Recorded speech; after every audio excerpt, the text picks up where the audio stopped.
Hello and welcome to another edition of Redleg Roundtable. And for this edition, we are going international live from Brisbane, Australia. It's Donald Lutz. Donald, thanks so much for joining me.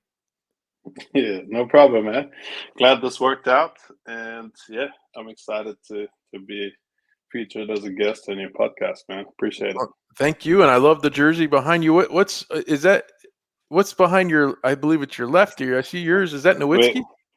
yeah, the The German German? legend. Yeah. Yeah, All right. Well, let's he. get down to that right now because I had always thought you were the first born German to play in the big leagues, but my research tells me you were actually born in Watertown, New York. Is that right?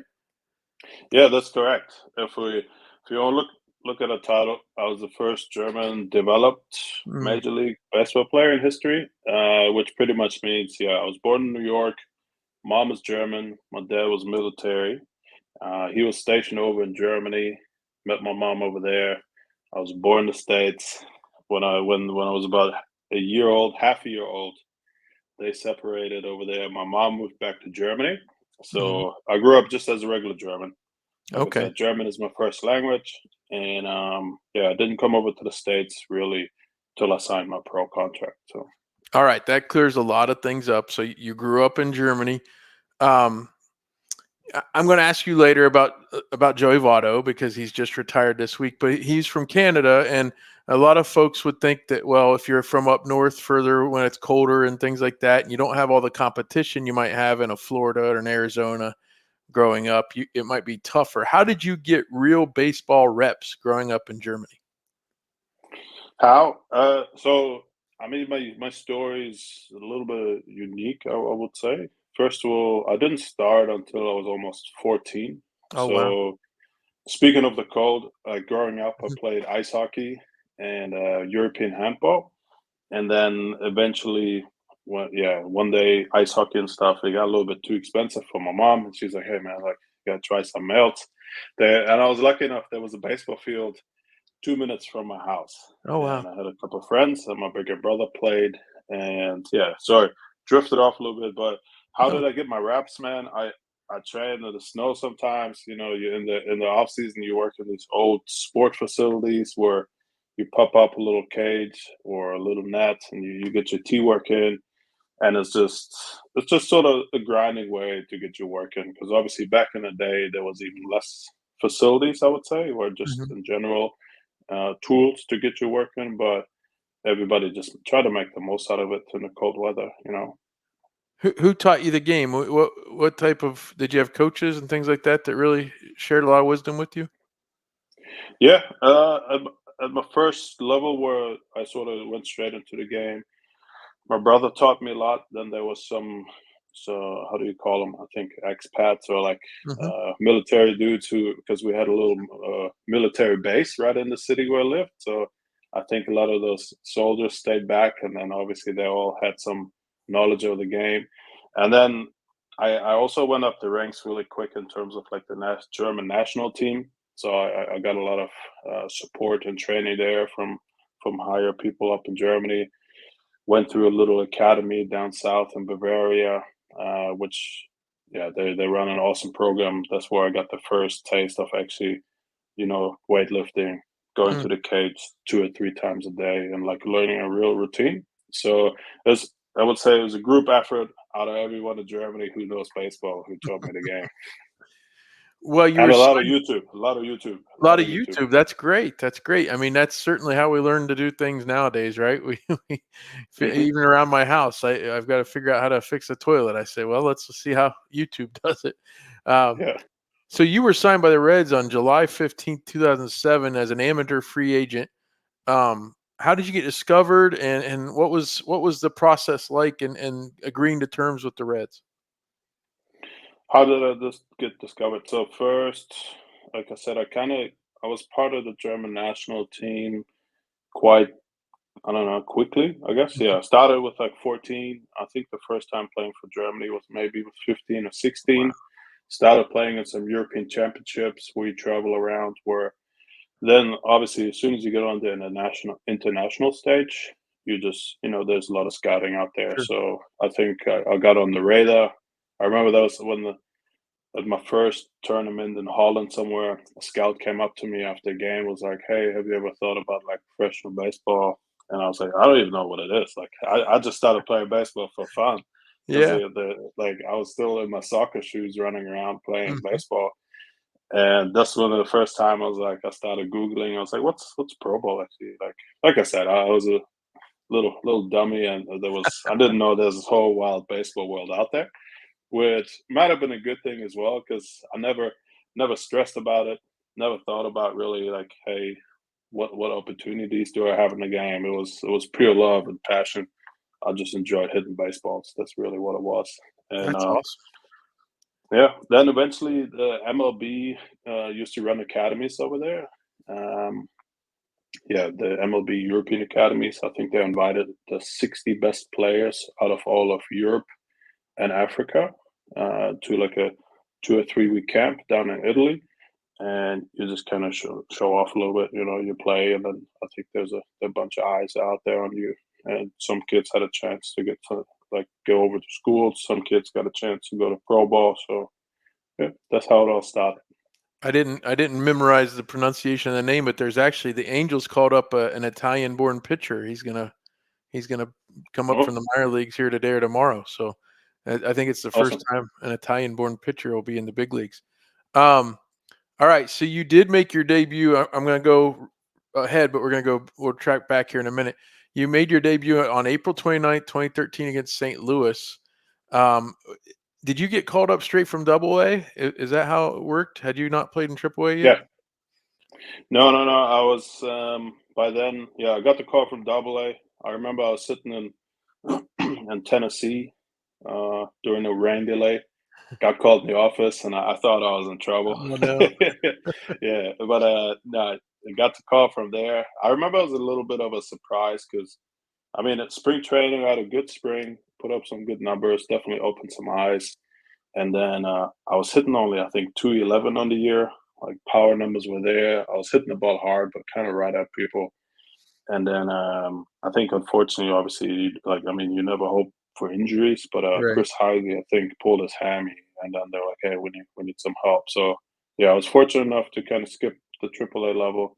Got the call, went up to Cincinnati, sorry, to St. Louis, and then yeah, made my debut maybe in the sixth or seventh, I think, pinch hitting.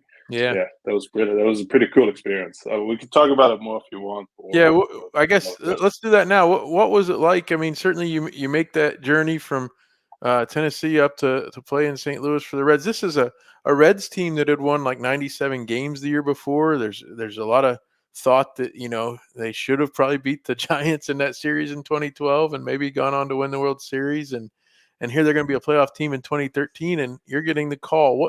What was going through your mind, and kind of what was that experience like? It was, I mean, unique, obviously, because like if I look back at where it came from, and in terms of like baseball, it was always just something I kind of just did for fun. I really just enjoyed playing the game with my friends, and then all of a sudden, I had a real chance to step onto a major league baseball field. That was pretty unique. And yeah, when I got a call, I just called my family, called my friends all over the world, which made a quick trip over to Cincinnati as well from Australia, Germany, which was super cool to be able to share that moment. But yeah, I remember I had to like race to the because we're on a road trip early in the year. Like obviously, I wasn't expecting to get called up to the big Right. leagues, which is probably a mistake. But yeah, had to race to the mall, buy a suit real quick, head to the Hmm. airport within like 2 hours, packing all these stuff, and then fly into St. Louis, meet the team for a little team dinner, and then the next day. First of all, I didn't get much sleep that night. I Yeah. think I banged my big toe on a little thing in front of the bat 2 at night. And I was like, "Oh boy, I think I just broke my toe. What's going on?" And then yeah, no, I got to call the pinch hit, which was super cool. Wainwright was on the mound, Yadi was Ooh, catching, and obviously they announced it at St. Louis, "Hey, I'm making my debut." Where I was super grateful. Like I got a standing ovation. wow. Obviously, there was no pitch clock yet, so Yadi went out to the mounds. Yeah. Gave me like a moment there, called a little timeout. So yeah, it was super special. That's neat. That's neat. Now, not anywhere near your level, but when I was playing basketball in high school, I broke my nose in practice, and I was wearing a mask for the next 4 weeks, I think. And I got back to where I was playing, and they finally put me back as a starter for the first time. I started my first game of the year, and it was the first time I was allowed to go without the mask over the face. And I took an elbow to the nose on the first play of the game. Ooh. And the coach leaned into the other coach and said, "Hey, he broke his nose again, didn't he?" And he said, "Yeah, I think he did." And he says, "Well, are you going to take him out?" And he says, "No, it's his first start of the year. I'm not taking him out." So, again, not nearly broken toe. I mean, nothing was going to keep you from going to Busch Stadium that night, was it? No, definitely not. Not at all. Okay, so when you first sign, you go to rookie ball basically, and you're coming to the United States. Um, had you been to the United States before? I mean, I know you were right when you were first born, but had you been back to the U.S.? I was probably over there maybe twice. Yeah. I think like my very first baseball coach, he took us over to like a trip to Las Vegas to play some high school teams and kind of just experience the culture. Hmm. And man, that's a good question. Maybe that was my only time before that. But Okay. yeah, I knew a little bit of the culture, but it was still a shock. You know what I mean? Everything was Sure. bigger. I mean, yeah. Long story. It was A very lot different different. than Germany. Is it? Is it? I see. I've never been to Germany, so I couldn't tell you. Um, so you played. I mean, what, 8, 9, and 10?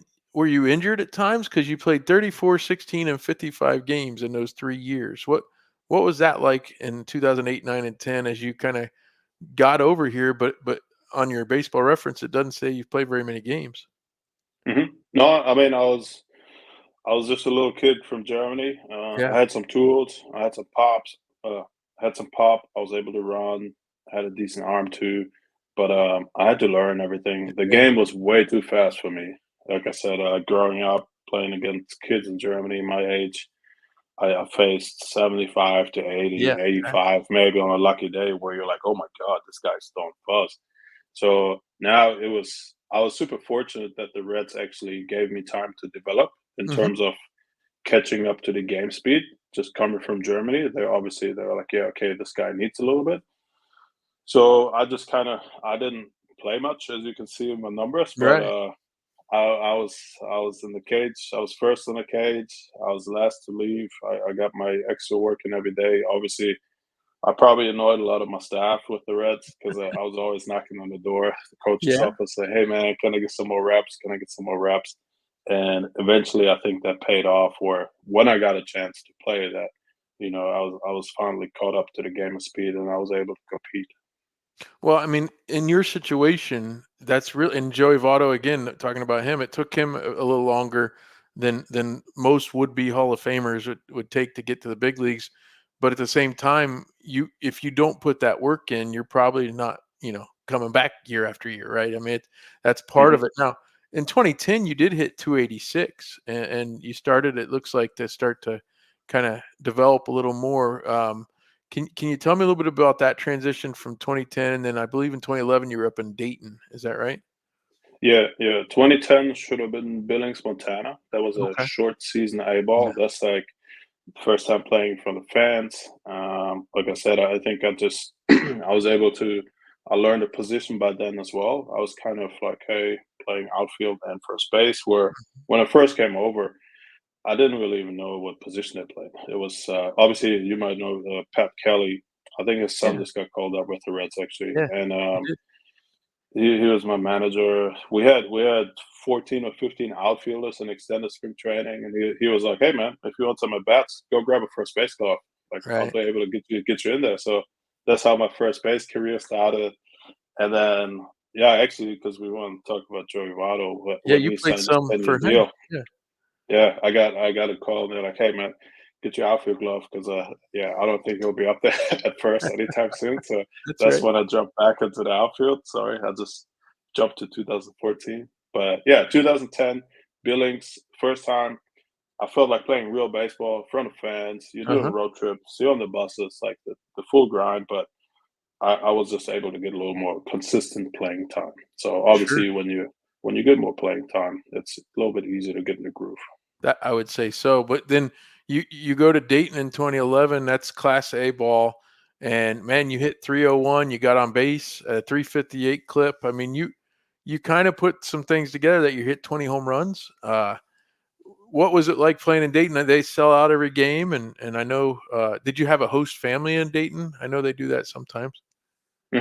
Yeah, stayed with the Joneses. If you guys see it, Brian and Missy, much love. Still, still part of the family. They do a great job there in Dayton. I would say the amount of teams I've been on all over the world, like Dayton was one of the most fun places to play. And in Wow. general, in terms of how they take care of you, and yes, even with the host families and everything, man, like it's just an awesome experience for not just any young ball player, but especially for an international young ball player, where you just need guidance on and off the field. So, yeah, amazing experience. Yes, we sold out a lot of games. The playing experience in general. I remember coming into spring training that year, struggled really bad. I thought I was getting released till my manager, the line with the Shields, came up to me one day. He's like, "Hey man, like you're gonna be with me in Dayton." That day it clicked. I stepped up to the plate again.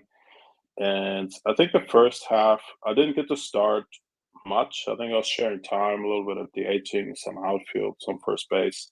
And then same there, someone got hurt, and I ended up getting to play every single day. And that's when, yeah, I just took off. That's when I started doing some damage. Yeah, you had a great year, and then the next year, you get to move up a little bit. You played in. Did you play in Pensacola? Yes. Yeah. Yeah, that they were still there. Oh, They're in Daytona now, so I wasn't sure when they had switched. And you even played in yeah. Double A that year in Chattanooga, I believe. Um, was Chattanooga that you were That Double Pensacola. So before that, from Dayton, I went to High A the next year, A? which IA? was in Bakersfield, Oh, California. that's right. That's right. Yeah, Yeah, and then our double A was in Double A Pensacola. was Pensacola. That's right. Okay. hmm Yeah, now they're back in From Chattanooga. there, yes, correct, correct. Okay. So you did that in 2012. You had another solid year, 22 home runs. So back-to-back years, you hit over 20 home runs. And then we talked about as you started in 2013, you were in Double A when you got the call up. And we talked about that the circumstances. I mean, you're coming to a playoff team, but you mentioned Heisey getting hurt. Um, are th- what was the competitiveness like? Because this isn't just a team that's just there. They've made the playoffs. They made the playoffs 3 out of 4 years. At that point, it was a serious kind of trying to win organization. What was it like kind of entering into that as you got caught up? I mean, first of all, I would say on the major league level, it's always a trying to win Yeah, I scenario, get it. I obviously. get it. It's the players and certainly are. We always question whether maybe ownership does.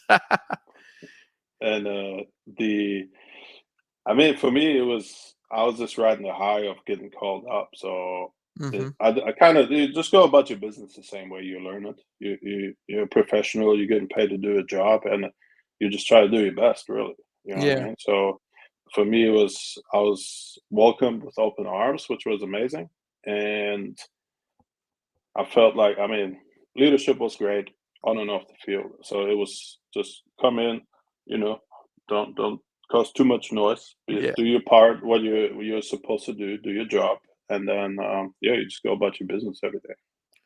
No, the transactions were a little different, but in 15 and 16, you were back down. You actually, I know in 14 you got to play in AAA a little bit.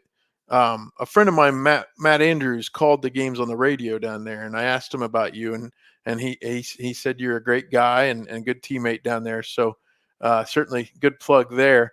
Talk a little bit about Thank you. Louisville and playing down there and getting to be on that team for a couple years there. Yeah, I got a little bit of time in Louisville. I mean, we had a good staff. That was like the first time me as like a young international dude coming up. I kind of had a lot of those dudes which had some big league time. hmm Some guys are parked there. Some guys are bitter. They're not in the major leagues. Still, some young dudes who are super hungry. So it was like a new mix of guys here around. Where it was just a little bit different than, let's say, maybe in Double A. What the level before I was used to. So you just kind of learn your way around. You know what I mean? hmm And then you run into like some former old big leaguers, which are still Yeah, hanging around with other teams. So that's awesome too, because you're like, hey man, I watched this guy growing up, that's right. So you get some of that and some of the other things. So, but I liked Louisville. I remember hitting for some reason. It was a little bit tougher. I don't know why. It's a big Just in the outfield there. stadium, Yeah, just yeah. in general there, where I really enjoyed Dayton and obviously Bakersfield, which was just thin air, small field, just you Mhm. can just rake over there.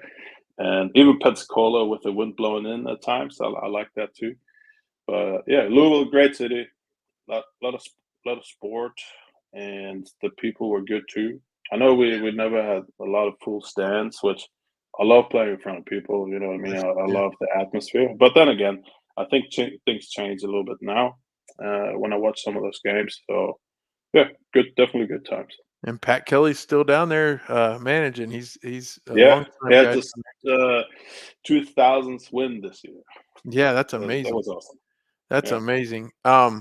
Hey, so in Pensacola too, of course, the Reds didn't stay down there very long, but I've heard that stadium's just beautiful. Is it? It's right on the yeah, water. it was right on the water. I mean, awesome things. It's really close to downtown, and fans are awesome too because it's such a small community. Quinn Studer, he runs it down there. I think he's the owner, or like he was a big part of building it. And yeah, it's just I like it when the community and the sport teams come together. They Sure. do a lot of good things, Hmm. which obviously just pushes the game, pushes the players, pushes everything. It's good for everyone. It's a win-win. And then the other thing I liked with the stadium being right on the water, we got to go fish after, let's say, after BP or something. There's usually a Yeah. lot of downtime where you study obviously the pictures or this, but over a long course of the season, it's pretty cool. You're like, hey, you just walk outside the gym and you can throw your line in the water and go fish a little bit. That was pretty That's cool. that's pretty neat. Yeah, that's not the same as where you grew up, is it? Yeah, that's right. That's Hey, I right. meant to ask you when we were talking about being with the Reds, what were some highlights for you? Do you remember specific times or games or experiences you had with the Reds on the big league team? Um, I mean, there was uh, Homer. I hit one homer on Mother's Day. Mm, That was amazing. So in terms of like playing and stuff, so because I was obviously an everyday guy, then my role changed when I got called up to replace Heisey as the fourth outfielder. yeah. So now I had to adjust. Obviously, you're coming off the bench, pinching a lot. Obviously, we didn't have a DH, in 13 and 14 in the National League. So yeah, I had to just learn how to pinch it, which was a little bit tougher because you might go for like a week without an Yeah. at bat, and then it's like, hey, you might have the setup guy or the closer out there later in the game. Like, hey, go get him. Okay, so that was that was a little bit different, but yeah, when I hit my bomb on Mother's Day, I got a start. I remember that was special because first of all, because of the time difference, my mom was able to watch the game, and she was like, "Yeah, go hit a homer for me." I was like, "Yeah, of course, ma. It's so easy, you know." I haven't played in probably a week or so, but yeah, I'll get you one. No, long story short, I got to hit a bomb in Cincinnati off the foul pole with the pink ball, the pink arm sleeves, and all that stuff, and I got the ball back, which was super special. So I was able to send that home to my mom. She's got it on the shelf. That was pretty cool. I made some. Actually, I don't talk about defense often, but I made one or two real nice plays in the Mhm. outfield as well, at Wrigley and at home as well. And like I said, in general, man, I was pumped about every single hit I got. You know what I mean? Oh, It's hard sure. to get hits. So when I was pinch hitting, man, anytime you get a pinch hit knock, that was pretty cool. Especially against someone in the deep end of the bullpen at the back end. Yeah, you hit that home run. I put it right up on Mother's Day, and you went 1 for 3 that day with 3 RBI, 3-run jack, huh? So Yeah, that's yeah, that's yeah, that good. was cool. It's a 5-1 win. You moved to 22-16. That's big time. Yeah, I was funny. I talked to Adam Rosales a little while. I don't know if you ever played with Adam, but he talked about, yeah, I hit home runs on Mother's Day 2 different times. I was like, wow, that's pretty cool because he wasn't a power hitter, but he was happy to hit a home run for his mom on Mother's Day. Yeah, Um, no, that's really special. Yeah, no doubt, no doubt. Yeah. Okay, I want to ask you. Let's see here. Um, so I followed you on Twitter for a long time. Uh, Tell me about your Twitter handle, Bronner Hulk. Oh, yeah, Twitter and Instagram. Brown Hulk, that was my nickname I got when I started. We can go back to a really, really cold day Yeah. playing baseball in Germany with like my state selection team. And it pretty much it means brown Hulk in German. Okay. Brauner Hulk means like the brown Hulk. I got the nickname because yeah, I was playing this really cold tournament and I was wearing my jacket underneath my jersey because I was freezing. It was rainy and cold, so I looked like a little Hulk. So it's Yeah. my coach, good friend of mine growing up. Yeah, he gave me a nickname, the Brown Hulk. That's awesome because I didn't know that that was the German word for brown. I thought it meant like brawn, like, Yeah. muscle bound. And certainly if you're Hulk, you are. But that's great. I'm glad you finally explained that. Tell me a little bit about what happened after you weren't with the Reds organization anymore. I know you kept playing, but where did you go? Yeah, I mean, so 2015, he came into spring. Started in AAA 2 weeks or so in the season. I had tummy jump, tore Mm, my tore my ligament in my elbow, making a throw from the outfield. Rehabbed the entire year. Came back 2016. Went back to Double A, AAA. Just struggled. Wasn't ready. My elbow also wasn't fully ready yet. Tried to just grind through it. At the end of the year, had to have another surgery to remove bone chips. My elbow kept swelling up. So by then, I was like, oof, oh boy. 2017, I tried to just get a tryout. Like I was finally back in shape. I was fully ready to go. And yeah, try to get a tryout with any team. I couldn't get one. I think one time the Texas were like, yeah, come down to the field, take some BP for us. Then I was driving Uber in Arizona where I lived at the time. And yeah, then my buddy, Ray Chang, who runs MLB China currently, mm, he was like, hey man, I'm looking for an onboard coach over here. Long story short, I flew out there, did a little bit of coaching for 3 months for MLB, pretty much MLB China, and that's where I came to a realization. I was like, hey, I think my dream is over of playing in the major leagues. But I was like, you gotta look forward, keep moving forward. Can't really sit here and just feel. I did feel sad about myself for a oh few yeah. days, sitting in a little hotel in China somewhere at the end of the world. And then, yeah, I was like, hey, okay, what's the next chapter? So I reached out to the Reds the following year because I was like, I kind of like this play development thing. So 2018 and 19, I worked with the Reds in player development. I worked in Arizona as sort of, I did a little bit of hitting, some base running, and outfield coaching with them, which I really enjoyed. And then came 2000, the end of the season 2019. I kind of just made a little life switch where I was like, hey, I don't really know because all my family uh, was in Germany. I have a little bit of family in America and I had a lot of close friends here in Australia too, where I live now in Brisbane. And yeah, I made the call to move out here just in terms of I think I was ready for like a normal job. You know what I mean? I kind of I was over just being out there every night and every weekend. Where I was like, you know what, I want to try the normal life thing. And Mhm. now I live out here. That also got fired up in 2007 when I signed out of Germany. My first trip was here to Brisbane. So my local scout in Europe, knew the scout here, and he's like, "Hey, I got this kid from Germany. He needs some playing. What do you call it? Playing experience." So Mhm. I flew out here for the first time, played winter ball here, and when I first stepped foot in Australia, I was like, "Man, this place is amazing. I want to live here one day." So yeah, 2019 left player development, moved to Brisbane, Australia, and then played out here in the winter league for a few years. I think I got 7 or 8 years under my belt. I retired a bunch of times, came out of retirement. Yeah, but also mixed in, I had two stints in the Mexican Winter League. Wow. Went for a short trip for a Mexican Summer League team as well. Went to indie ball for like 3 days, 4 days. Got released after that. Like it was a crazy baseball ride so far, but I would say I'm pretty happy where I'm at now. But yeah, little bit more there. 2019, yeah, came out here. Last year, I retired from playing with the Brisbane Bandits. Hmm. Did third base coach with them as well. Um, Before that, when I moved here, I started a kids academy for like 10 to 18-year-olds in Brisbane as well. Did that for 3 years here.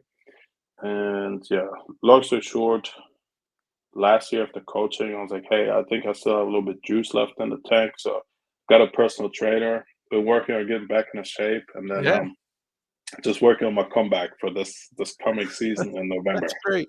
Well, like I told you, I followed you on Twitter all these years, and I would see like he's playing again, and then maybe you weren't playing again. Fernando Cruz is on the Reds. He's a relief pitcher for the Reds now. He had years in the Mexican Summer League, and because he started as an infielder, and then his story's amazing. He hadn't really pitched until he was like almost 30 years old, I think. And Hmm. these last 2 or 3 years, he's been pitching a lot. But his story about being in Mexico for all these years was pretty amazing to hear. Hey, so your shirt says DTL, and I saw as I looked you up on Wikipedia, your middle name is Thomas. That's my middle name as well, so we share that. Awesome. Yeah, my mother's parents, my mother's maiden name is Thomas, so I was named after my grandfather. Um, Yeah. if you don't mind closing things out here, I'd like to just ask you about some of the teammates, some of the guys you were with in the Red system, and if I miss anybody, especially anybody you played with for multiple years, please dive in and talk about some of your best friends in the Reds organization. But let's talk first, like we already mentioned him a few times, Joey Votto. When you got called up in 13, he had already won an MVP. He was on pace for an MVP season in 2012 before he got hurt. At that point in the time, he was basically a superstar in the game. What was it like kind of being around him and did you get to know him at all or how did that go with him? Yeah. Yeah. I got to know him. I would say first, going back to spring training. Hmm. I got to spend a lot of time in spring training with him, just early work, taking ground balls. And I would say, probably as any young dude coming up in the game, I asked a lot of questions in general. And the cool thing was, obviously, so I would put him down as like a master of the game. Hmm. So I put him down to different tiers. He was definitely up there, Yeah, just based on the way he prepared for a game. Let's say it like sure. that, like the amount of research put in, the amount of knowledge he would have on pitchers, the game. Like I said, in general, he was just like a true master of the game. And when I asked him though about little things or like approaches or even things on defense, the cool thing was he just gave really simple answers. You know what I mean? Like in Hmm. the cage, I'd be like, "Hey, this and this and this." And he's like, "Man, honestly, whatever you're working on, like, just don't ever take a swing without a purpose. Like, Hmm. it's really simple." You know what I mean? Or I'd be like, "Hey, man, on defense, I struggle a lot with this and this and this." And he's like, "Man, whenever you throw the ball, just set your feet. That's all Yeah. you have to." Yeah, it was always, as ball players, especially when you're thinking about all these things, that you think there's like the secret key. And I think he was a good reminder where he was like, man, it's sort of pretty simple. Like, you got to put in the work Hmm. and do the simple things right. So he was really good at that, obviously. But I mean, his talent and all the other stuff was, Oh yeah, yeah. yeah, Well, he up there. was as a fan watching him when his first full season with the Reds, I think was at '08, but he had a little problem with that underhand throw to the pitcher when the pitcher would be covering. And I remember watching that whole season thinking, boy, I don't know. And it's again, I'm a fan. I'm not there with him every day, but he came back that next season and he never messed it up again. And I know he won Hmm. one Hmm. gold glove because he was determined to, perfect that the defensive side. So certainly, the stories of him putting his mind to something and going ahead and doing it are pretty amazing. He seemed to be able to do that, wasn't he? Didn't he? Yeah, yeah, yeah. At the plate, at defense, like I said, all the little things. Hmm. I remember I was even surprised it was later in his career, and I've seen him do like maybe sliding practice or something where Yeah. you don't see any veteran MLB, MVP also do that. But I remember, I don't know, he was just working on perfecting something, and I was like, man, that's pretty cool. that's pretty He's one of cool. the rare guys that could say, "I'm gonna do this year," and then he'd go do it. Like, it might be something completely different than what he'd been doing before, but, yeah, Mhm. he was a joy to watch, that's for sure. Jay Bruce, he was on that team, and he had several really good seasons with the Reds. What was Jay like to be around? And certainly he's known as a friendly guy and a guy that was kind of, you know, as far as my experience, he was nice to folks and a good teammate. Yeah, yeah. I wouldn't say we're best friends because, like I said, I wasn't around the team a lot, Yeah, and yeah. it's but same there from a if you're talking mentor or just like a good ball player, dude. I came up and I remember just BP. I tried to hit every single ball out of the stadium, Mhm. and he was like, "Hey, man, with BP, like if you just go left center here, like it will translate to obviously have more success in the game and all that stuff." Sure. Like he came up to me and was like, "Hey, man, like Mhm. just slow down a little bit and work on the little things as well," which was yeah, I appreciate it because in the moment I was going 110%. I just got called up to the big leagues as a young dude. I wanted to show off and all that stuff. Where they were a good friendly reminder to be like, hey, stick with your routine. Mhm. Uh, the game is still the same up here. So yeah, he was definitely fun to watch. He was fun to watch, man. He had a lot of juice. He made some nice plays on defense and stuff. Oh, yeah, And yeah. yeah, he was a good dude. Now I understand you weren't with them every day for the whole season, but that season, Shin Soo Choo was with the Reds, and Chu and Also good. Votto, they got on base so much. Talk a little bit about Chu and kinda watching him and Votto kinda back and forth over around the, like, what, 450 mark on base. It was unreal. Yeah, I mean, same there. True. First of all, I don't know. International dudes, Yeah, and I really got along with him. that's great. I got to work with him a little bit on the cages, and same there, man. The attention to detail he was using, just like say perfecting his swing. I mean, his discipline, his eye was amazing. His approach was amazing.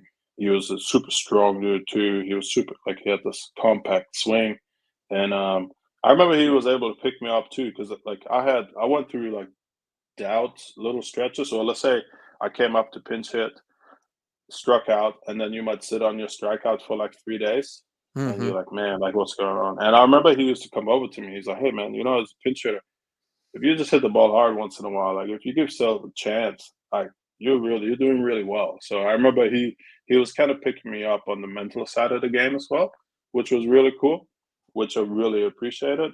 Other than like, yeah, he was a stud, man. Don't get me wrong, it was Yeah, fun to I watch. mean, he goes down, we've had that conversation a few times, actually. He goes down as one of the great one-year Reds. He only played for the Reds 1 year.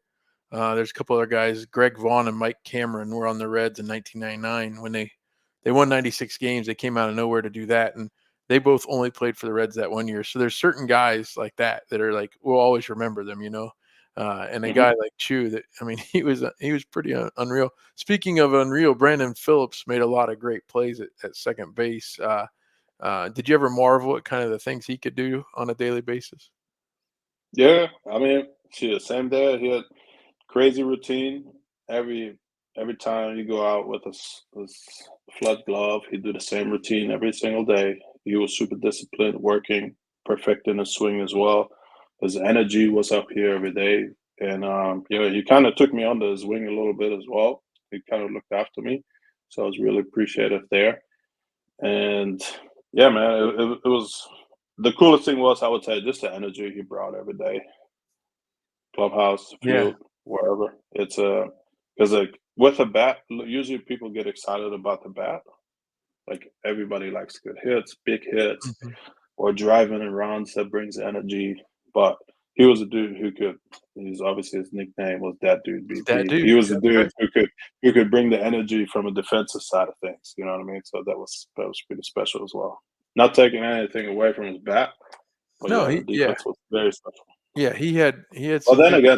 again, the crazy things he did too, you can see him practice it as well. You know what I mean? Right. There's some kids which try to like mess around with weird stuff in the game, try to be flashy, but he actually be practicing them. So you're like, oh, okay, I've seen him do that before. Well, yeah, they used to talk about that. It's like, well, there's going to come a time when it would make sense to do this thing. Now, some kids maybe growing up think, well, I'm going to go behind my back just for fun to show off. But I mean, there were times when he went behind his legs. I remember to scoop a throw to first because his Mhm. momentum was going forward toward like the plate. Yeah, he did some crazy stuff. Now, Aroldis Chapman was on that team. Did you ever, like in spring training or anytime, did you have to go live BP against Chapman? once, Did you? yeah, I wanted to yeah. I ask mean, you that. first, so when he first came, I watched him throw a bullpen, Uh-huh. and I remember all I could hear was his chains going clink, clink, clink after he threw a pitch, and the next thing you just hear this explosion into a catcher's mitt, Yeah, and then eventually had to face him. I remember. I mean, I was sitting on the heater, obviously, like it was sure. early in the year. I kind of just came back from winter ball. I'm like, okay, I kind of feel good. Anyways, I think I hit a double to right center, but I ended up hitting a slider where I was sitting on the heater. Like I literally swung at it like it was a heater and it was a slider. And I was a little bit, not early, but I hit it into the right center field You gap. still went the other way But with he, it. uh, yeah, anyways, I would say he was like one of the more intimidating dudes facing, just in general, like physically he's on another level. Obviously, when you look at him, like he's well like put together, but yeah, he's just very explosive. Ball comes out of his hand quick. So yeah, When in the time in spring training, what was it? Salvador Perez hit the comebacker, and he ended up having to have yeah, surgery. I was There's there. That was loud. there was a specific time within that week or 2 after that. I was actually a substitute teacher here in Ohio, and there was a kid, he was on the baseball team, same thing happened to him. It was early in the season, he took a line drive pitch, and it hit the hat, and he ended up with the staples, and, I was like, "I can't believe this. I'm seeing this in person," after, seeing, what happened to him. Certainly Billy Hamilton was around back then. He was fast, right? He was, uh Yeah, yeah. I came up with him from. I think we played rookie ball together. Rookie ball, Billings, mhm, Dayton, IA, Double A. We pretty much went through every level sure. together. Yeah, yeah. We're definitely good friends coming up, and yeah, same He's there, yeah, man. We he seemed like a good guy, like, Yeah, happy-go-lucky. energetic man. He'll go every day. So it was fun having him in the leadoff spot. He definitely contributed. What did you say earlier? I had like 70 RBIs or something in Yeah, Dayton. so he was on base in Uh, front of you? man, it was like if he was on first base, you knew you're kind of getting a fastball, Uh-huh. and Yeah, if not, he'd be standing on third, and you're like less than two right. outs. Cool, let me just hit a little rollover. You get RBI. So he That's definitely contributed right. big time to those numbers for me. Hey, some of those guys on that Double-A team back in 13, Tucker Barnhart went on to win a couple Gold Gloves. You know, Hmm. um, y Yeah, I got a fantasy draft here. Got with Oh, I that's still right, got you Tucker. run No, the I fantasy still got league. all this. Yeah, yeah, I love fantasy. We still got all the crew together. So when you throw all these names out, I get really excited. I Who actually the Reds just signed Tucker. I think he's back Yeah, in AAA he's in AAA. with the He old hitting started coach. he caught, Rhett Lauder, who's gonna make his debut tomorrow night. He Hmm. caught his only game in AAA. That's how there's 5 starting pitchers for the Reds on the injured list right now. So, Yeah, I know. I know. uh, they're in a mess. But yeah, so you've got a fantasy American football fantasy league, is that what it is? Oh yeah, With yeah. these guys? My first one I went in was with my rehab league when I did my TJ. Uh-huh, uh-huh. So I got a lot of those Reds guys, and then obviously, and then Double A got sucked into a league, and then into another one in Triple A. So yeah, and I didn't know anything about it when I first started with it. I went and bought Madden '08 back in the day on the PlayStation Uh-huh. just to learn the rules of football. I didn't even know Okay. football. I had no idea. Yeah, yeah. YouTube Anyway, and so PlayStation, that's how you learn about yeah, American things, YouTube and PlayStation. My yeah. 9-year-old wants to play fantasy this year, so we're letting him in the league. So, we're gonna see how he does. Good luck. I don't Good think he luck. knows it, but those are the guys that win the league, right? So, Yeah, um, yeah. What's his Michael name? Lorenzen was down on that Double A team. Did you come up with him at all, Michael Lorenzen? Yeah, yeah. Same there. He got drafted as a two-way guy. I remember he had juice. He had a good swing. He could Yeah. hit, man. I think the first half back then was in Double A. I think he played center field. I'm not Mm. sure exactly, but I think he played a little bit of center field, then went on the mound, and then obviously just took off from there. And yeah, Lorenzo was awesome, man. He was like he. I would almost call a bodybuilder. Same Yeah. there, man. He was into his bodybuilding. Like I think a lot of people could take some from him. I mean, any big leaguer, sorry, but like Sure. work ethic wise and like how to look after your body, how to get ready and all that stuff. Like, yeah, he's definitely up there for someone to watch. Or Well, and it's evolved so much. It used to be the thought was, well, you don't want to do that because you get all stiff and everything like that. But Lorenzen has done all these things. Like he'd be on MLB Network here in the States, and he would do these like things where he could kind of bend his body, and he had a glass of water on his forehead, and he did that whole sitting down thing. and getting up, or Yeah, and he yeah, drank the water. Like I was like, this is insane. Like almost like a what was a Turkish get up, but he had a glass of water on his forehead while he did it. Yeah, I mean, there's a way to do it and be flexible too, isn't there, as far as being fit hmm and things like that. So, and that's what you're looking for. Um, well, hey, I really appreciate all your time. Is there anything like going forward that you hope to accomplish? You're gonna keep coaching. What do you see in your future? Uh, going You- going you're s- forward, I mean, so the last 2 years, I'm actually still working with the Reds as a scout here in okay, Australia. okay, So I've been scouting down here. In terms of baseball in general, I mean, I coach kids a little bit here and there. I mean, I'll definitely stay involved with the game because hmm it's my passion. But as I said, one of the reasons why I moved to Australia was I wanted to look for a little bit of balance of a little bit of normal life, a little bit of baseball, yeah, which I think I'm working on to achieving to have that. And yeah, other than that, like I said, the DTL3, I started my personal brand, okay, which let me see yeah. if I Tell got a us where pen we here. can get I'm this stuff. I'm just about to release my red version. That's a kid one. Oh yeah, I got yeah, I got batting gloves with a strap. What makes me a little bit different there on my strap? I wrote, if you can see it, the okay, breed. please, yeah, Uh, it's just a little reminder for kids. uh huh, I think that helped me a lot. I used to write it on my helmet or anything to just slow down in game. You know what I hmm mean? So I thought, first of all, I could bring some cool looking gloves out, which can also hopefully help some kids. But yeah, you can get them on my website is dtl3.com. Super okay. simple. And then I also run a podcast. I didn't mention that to you You yet. have a I got podcast a too? yeah. I got a podcast too. It's called Moving Through Life, the baseball podcast, Okay. where kind of do the same. Good friend, former teammate Frank Pfister, Uh-huh. and he used to be the mental skill coach with the Reds. And yeah, we do the same. We sort of talk about baseball after life. We talk about like transitioning from a professional sport into like the normal everyday life grind and everything, and how some of the lessons we learned in baseball translate to the everyday life. So we interview former friends and teammates as well, and yeah, that's the future. Like I said, Yeah. the baseball brand is like I'm trying to build something meaningful for my family. I got the baseball podcast going to whatever I do with work. I can always stay in the game somehow. But then again, at the moment, I'm also training to make a comeback in the Australian Baseball League Yeah, this let's see winter. it. Yeah. And yeah, scouting wise, I want to obviously stay involved with the Reds, as the Reds were a huge part of my family. I mean, they've opened the doors worldwide for me as a young kid from Germany. And other than that, we'll see where it goes. Yeah. Underneath your number on your jersey behind you, is that a lineup card? Yes, Did that's Dusty a Baker give that to you?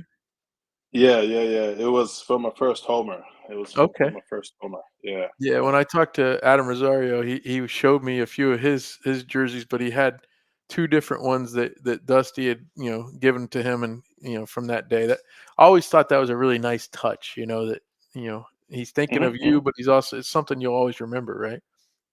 Yeah, for sure, for sure. I mean, and it took me 8 or 9 years to put this up. I've been waiting. I was like, man, I never felt like I didn't know where home was. You know what I mean? I've been in Mhm. Germany, been in America, I've been here. And now I was like, man, this feels like my home. So I finally got a chance to put my That's jersey on. awesome. Yeah. Well, And baseball, Nowitzki.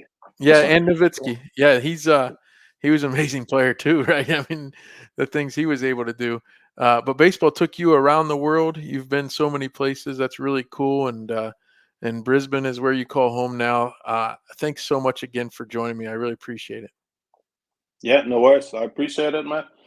Thank you also for the organizing. It's Yeah, tough. I think we got 17 hours of difference, so it's 15, 16 hours. yeah. So Well, right yeah, now I think it's 14. So you're in the morning on Friday. It's already Friday where you are. It's night here. that's right. So that's awesome. And I'm really impressed. DTL3.com. You can go get the batting gloves. I've seen those on Instagram and Twitter as well. And they do look really neat. And that idea of putting a message on there to kind of help a kid, everybody should get on there and buy some of those. Also, you're right. They're very sharp. What you just showed me, the red, that was really nice. So thanks, Appreciate Donald, it. so much for your time. Best of luck this winter. I'll be following. I hope things go well for you. And again, thanks so much. Yep. Thank you. Have a good one. Hey, you too, and enjoy. Hey, what's the weather like there right now? Man, it's supposed to be winter, but it's like in the 90s. Yeah, pumping the AC already, and yeah, beautiful. So Well, yeah, we just got. getting ready to fish. I'm just packing my little truck. Actually, sorry, I got a fantasy football draft, and then I'm gonna go fishing. Yeah, All right, get the fantasy football. Who you drafting first? Who do you want? I got a second pick. I think Christian McCaffrey will be off the board, so Yeah. I'm a running back early guy. I don't know, maybe Barkley. I don't know. Oh, Do you okay. know about the guy in Atlanta? What's his name? Oh, Bijan Uh, Robinson. yeah, what do you got on him? Give me a quick I'm pretty American high on insight. I'm pretty high on him. I think you could get him a little later than 2, but I maybe not much. so There's a lot of I people. traded I traded my second round pick, so I'm Oh, in the okay. pickle here. Yeah, You are in trouble. yeah. I mean, if you wanted a guy that's gonna pop this year, I'd say he'd be a good guy. Okay, I okay, haven't my draft's not till Tuesday night, so I haven't really gone into the deep studying on who to take yet. But yeah, I think yeah, he's gonna have a big year, Bijan Robinson. I don't know what yeah. Barkley's gonna do. I hope he's healthy. I don't like to hear that. I've, Well, I I've, mean, I'm he's about 10 mock drafts deep. yeah. Is he? Yeah, yeah. I don't know. I could go You are wide into receiver this. too, but then if I go to the third round, I I don't know, man. The running backs get thin, They so do. I They think do. I have to. I'm just praying somebody passes on CMC, Chris McCaffrey Yeah, with that the would be first nice. one, and I could snake him, but yeah, we'll see. I You, need to go you running back. One of the keys, like where I am, if there's too many Bengals fans, then they take guys like Chase and Burrow way too early or something like that. Oh, So yeah. You get then the emotional picks. it's either good or bad. Yeah. So okay. Well, best of luck to you. I expect to see social media posts if you win your league this year. I want to see how you do. Oh, you'll probably see me. I'll have a Super Bowl ad. Yeah.